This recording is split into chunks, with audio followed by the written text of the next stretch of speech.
Nos paysages sont-ils en train de disparaître sous le béton? Est-ce que l'étalement urbain met trop de pression sur les terres, sur la nature environnante? On va en parler avec nos invités. D'abord, Patrick Legoué, vous êtes maître de conférences, enseignant-chercheur à l'Université de Caen et vice-président de l'association Vigisol. Ça veut tout dire, un Vigisol qui scrute justement la manière dont on consomme un peu les sols normands. C'est ça un peu, hein? Et puis Henri Lemaître, vous êtes agriculteur responsable plaine de l'URDAC. Ça veut dire quoi l'URDAC? Union pour le renouveau de l'agriculture dans le Calvados. Voilà, ça fait très longtemps qu'avec l'URDAC, entre autres, hein, vous luttez contre l'artificialisation. Je vais y arriver d'ici la fin de l'émission. L'artificialisation des sols. Yes, un point. On va en parler, mais juste avant, on regarde en image. On fait un petit état des lieux en image et puis après on en parle. Regardez. Tu te souviens? Avant, il y avait de la nature. Maintenant, c'est béton voiture. Oui, je ne reconnais plus le paysage. 596 000 hectares ont été artificialisés en 10 ans en France, soit l'équivalent d'un département comme le Var ou les Charentes. Et la situation est alarmante. Ce processus impacte négativement la biodiversité, la qualité des eaux, de l'air ou encore la pollinisation. L'étalement urbain, responsable de l'artificialisation des sols, menace aussi l'agriculture et la production alimentaire. Enfin, cela contribue à l'augmentation des inondations. Autant de conséquences urgentes et préoccupantes rappelées récemment par la Convention citoyenne pour le climat. En France, c'est en priorité aux alentours des grandes villes et des littoraux atlantiques et méditerranéens qu'on consomme le plus d'espace. On y construit des zones commerciales, des infrastructures de commerce, de logistique, mais surtout, à 68%, de l'habitat. Et la principale solution pour contrer l'artificialisation des sols n'est pas très populaire. Elle consiste à densifier l'habitat. Autrement dit, construire des immeubles plutôt que des pavillons très gourmands en surface. Et non, la maison individuelle pour tous, c'est pas la bonne idée. Aïe aïe aïe, on désigne notre petite maison individuelle comme l'une des responsables de ce grignotage des sols. Est-ce que c'est ce que vous observez aussi un petit peu, Patrick Legoué, vice-président de l'association Vigisol? Est-ce que ça s'observe aussi en Normandie, ça?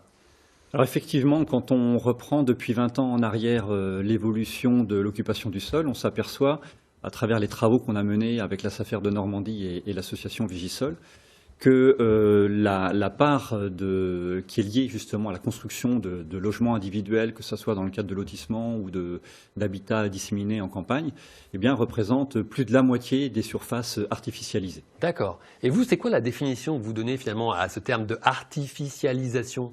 Alors l'artificialisation, ça correspond à quoi finalement pour vous? Voilà, il y a souvent confusion entre artificialisation, imperméabilisation, urbanisation. Ouais, j'ai même vu dans le reportage étalement urbain. Donc on ne sait plus trop à quelle notion il faut se référer. L'artificialisation, vous voyez moi aussi j'ai un petit peu de mal à le dire, c'est une notion beaucoup plus englobante qui renvoie finalement à un processus de changement d'usage du sol. D'un usage qui va être réversible, comme une surface agricole, naturelle, forestière, à un usage qui va ne plus l'être, comme une surface qui va être urbanisée, transformée en zone commerciale ou en plateforme logistique, ou en voirie pour les voies de circulation. Et finalement, il y a plein de notions derrière ce terme. Par exemple, l'imperméabilisation des sols, ça en fait partie aussi, finalement. Alors l'imperméabilisation, c'est une des conséquences de l'artificialisation, qui traduit finalement le passage d'une surface poreuse, filtrante, à une surface qui ne l'est plus. L'étalement urbain, l'urbanisation, le bétonnage des sols, qu'est-ce qui est le plus menaçant en Normandie? Alors, clairement, en termes de consommation d'espace forestier, agricole, naturel, c'est au premier rang l'habitat. C'est l'habitat résidentiel, principalement, qui va fortement consommer le territoire, ces espaces agricoles forestiers. Et voilà, alors, quand on parle effectivement d'espaces agricoles, je me tourne vers Henri Lemaître, agriculteur aussi, responsable pleine de l'URDAC, qui est l'Union pour le renouveau de la défense des agriculteurs du Calvados. Vous êtes d'accord, vous, sur le fait qu'une terre perdue, c'est une terre qu'on ne retrouvera jamais, finalement? Tout à fait. Tout d'abord, merci à vous de m'avoir invité. Bonjour à tous, merci de m'avoir invité sur votre plateau pour parler d'un sujet aussi préoccupant. Et puis, je voudrais quand même faire passer le message, dire un grand merci à tous les médias par rapport à tous les reportages qu'on a pu voir tout au long de la semaine sur le monde agricole. On a pu voir la diversité et la richesse de l'agriculture française. C'était un beau panel et je tiens à vous remercier. De rien. Alors, cette terre perdue-là, est-ce que c'est définitif? Est-ce que vous la percevez comme telle? Tout à fait. Tout à fait, c'est irréversible, comme le disait mon voisin. Une terre qui est bétonnée n'en reviendra plus jamais. Elle ne sera plus jamais cultivable, finalement. Voilà. Elle ne reviendra plus jamais à sa vocation première, qui est celle de nourrir. Alors, on parlait des lotissements, des maisons individuelles. Est-ce qu'en général, c'est au détriment finalement des terres agricoles? Est-ce que ça rend difficile aussi l'accès aux terres pour les agriculteurs, notamment par exemple pour s'installer?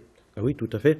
C'est un problème récurrent. Monsieur parlait tout à fait opportunément de la SAFER. La SAFER aujourd'hui, quand vous avez un Dites-nous ce que c'est que la SAFER, parce que tout le monde ne sait pas ce que c'est que la SAFER. La SAFER, organisme d'aménagement foncier et d'équipement rural, c'est un outil. C'est un outil qui sert à la fois aux collectivités, à la fois au monde agricole, pour essayer de s'organiser lorsqu'il y a des problèmes comme ça. Ce n'est pas sa seule mission, mais c'est une de ses missions. Quand vous avez un lotissement qui se fait quelque part, la première des revendications des gens qui cultivent la terre, c'est de retrouver du foncier. Le problème fondamental, il est là.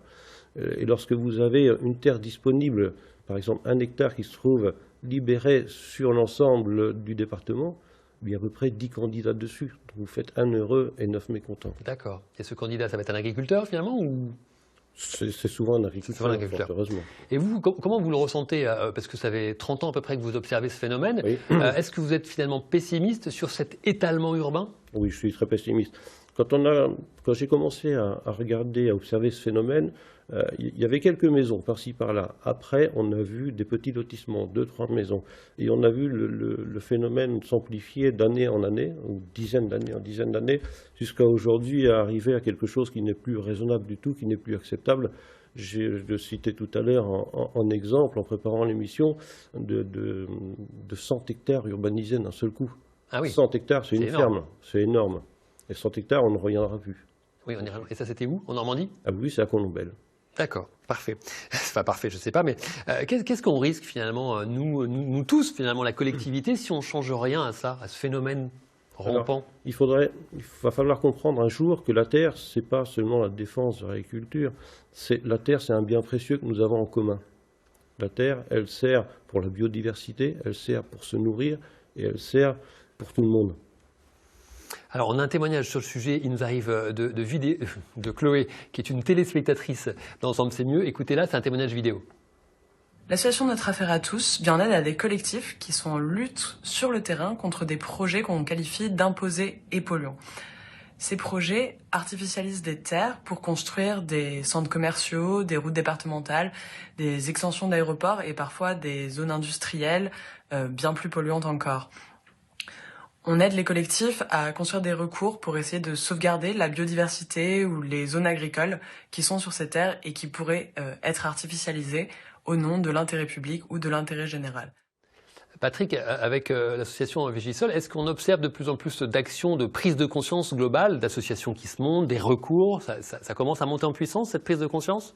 Alors on le voit au niveau des citoyens, on le voit aussi au niveau des collectivités, il faut le rappeler, et elles sont quand même aussi à l'initiative finalement de cette artificialisation, mais on voit bien depuis à peu près une dizaine d'années que c'est un enjeu important dans la gestion des territoires et qu'il faut dès maintenant œuvrer justement pour réduire au maximum l'empreinte de cette artificialisation sur les milieux. Et vous, ce que vous avez observé, c'est qu'il y a 2 grandes périodes, je crois, c'est avant 2010 et après 2010. Pourquoi 2010, année charnière? Oui, alors c'est vrai que nous, en fait, on suit l'artificialisation depuis 1998, donc on a un petit peu plus de 20 ans de recul, en Normandie, j'entends. Et effectivement, on s'est rendu compte que globalement, sur la vingtaine d'années, on est sur une consommation, une artificialisation moyenne de l'ordre de 0,7 à 0,8 hectares par commune et par an. Ça, c'est le constat que l'on fait pour les 5 départements normands. Maintenant, c'est vrai que derrière cette moyenne, il y a 2 tendances très, très opposées. Une première qui renvoie à une forte consommation de l'espace avant 2010 et où on était à peu près à 1 hectare par commune et par an. Et on est passé aujourd'hui à 0,4, 0,5 hectares par commune et par an. Mais comment ça se fait depuis 2010. On consomme moins de terre finalement depuis 2010? Alors, ce qui a joué, c'est d'une part effectivement la crise bancaire de 2008 et l'année ou les 2 années qui ont suivi, qui ont fortement freiné les projets d'artificialisation. Et puis, il y a aussi une prise de conscience des élus, on en parlait à l'instant. Et il y a également la réglementation nationale avec un certain nombre de lois, la loi Allure, la LAF, le Grenelle 1 et 2 pour l'environnement, qui ont fortement incité finalement à réduire sérieusement la consommation de terre. Donc, est-ce qu'on ne serait pas par hasard rentré dans un cercle un petit peu vertueux, Henri?